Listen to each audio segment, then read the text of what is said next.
Next up today we have a local, I wouldn't necessarily call him a politician because most of the things politicians stand for he's against. But he's here from the community. He's running for the Libertarian Party in District 22, Mr. Steve Susman.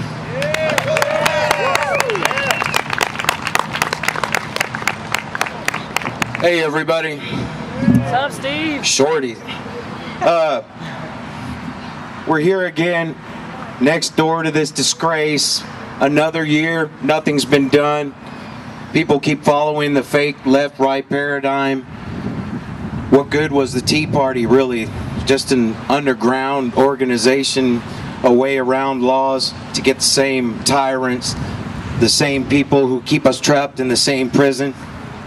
Whether you be Democrat, Republican, member of Occupy, that right there, that's the serpent's head. That's the slave master. That's the one that's putting the chains on you. It's time to end it. It's time to take whatever action we're going to need to do to take it. And that includes getting rid of people like Pete Olson, that's a C student congressman, Patriot Act supporter, warmonger, general corporate puppet. Because Derek's right, I don't stand for anything these people stand for. And like Mr. Stang said up here just a little while ago, it would be hard to go by the Constitution, but damn it, I'll do it. 3 years ago, I was just floating around, blissfully unaware of what was going on, stuck in the Matrix. Thank God I saw a little film by Aaron Russo, Freedom to Fascism. You want a copy of that? My boy Zach Grady over there is giving those out. Zach's going to get on the ballot on the Libertarian Party to get the Ron Paul seat that's being vacated in District 14. I'm going to get behind him. I'm going to help him too. We're going to go out on the trail. We're going to raise hell next year. Coincidentally, with my awakening, the same time my wife's car lot was destroyed by the Cash for Clunkers program, by the Federal Reserve indirectly. My business took a hit. You all heard that story. 2008 brought us a lot of disaster. It brought us Hurricane Ike, brought us Bush 3, brought us the engineered financial collapse that Woodrow, just as quick as Woodrow Wilson signed our death warrant so many decades ago. So I can't sit idly by. I can't watch all of you guys work your ass off, work your fingers to the bone day after day after day. And they grind us down, and that's probably why there's not a lot of people here. There's probably a lot of people at work. It's more hours. Talking to my cousin on the way home from work yesterday, the 8-hour workday is gone. Yeah. The 40-hour work week is gone. Mm-hmm. It's bell to bell, 14 hours a day for the same money and for less stuff. And they're grinding us down and grinding us down for a lower standard of living. And I'm pretty damn fed up with it. Yeah. And I'm pretty damn fed up with the people who put all of these crooked politicians into power. I'm pretty damn fed up with them. Because people really need to wake up. I don't care how shocking the message is. I don't care how in your face and how brash. We're running out of time. We are seriously running out of time. We need to stand up and do something about this. Stop worshiping that little worthless green piece of paper. It's nothing. It's a receipt. That's right. I'm a mechanic. All I see that damn money for is like my screwdrivers, my socket wrenches, my air ratchet. It's just a tool to keep these blood-sucking banksters the hell away from me as much as I can. The utility companies, the universal taxes, and all of that stuff you see on the end of your phone bills. It's useless. It doesn't represent anything but misery. If you haven't already, I want you to leave the bank of Rockefeller and Rothschild. You're better off keeping those receipts under your mattress. That's right. Because you're going to wake up soon like the situation there with MF Global and Gerald Celente, Trends forecaster. He got bilked out of 6 figures just last week. I'm sure lots of you have seen that because we're all in the same circles. It's just time. You're gonna wake up and find out you've been robbed. Just use your operating capital. If you must have a bank account, just keep the bare minimum to pay whatever payments. Unfortunately, I'm shackled with the mortgage. That's the last thing. And as soon as I get going, I'm gonna knock that out. And then I guess my little property taxes, because the state actually owns my house. That brings me to my next good friend, Osama bin Bernanke, and the Wall Street gang, government sacks, who own pretty much of our public officials in the District of Criminals, formerly known as Washington, D.C.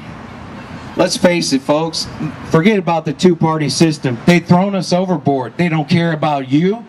They don't care about your family. Nope. They don't care about anything. They're trapped in their delusional world, Yeah. doing whatever they want, and people are scared to stand up and do something about it. But guess what? When your back's against the wall and you've lost everything, that's what they didn't bargain for. You have someone and more people with nothing to lose. That's a very, very dangerous situation for them. And I think they're beginning to wake up and start to realize that.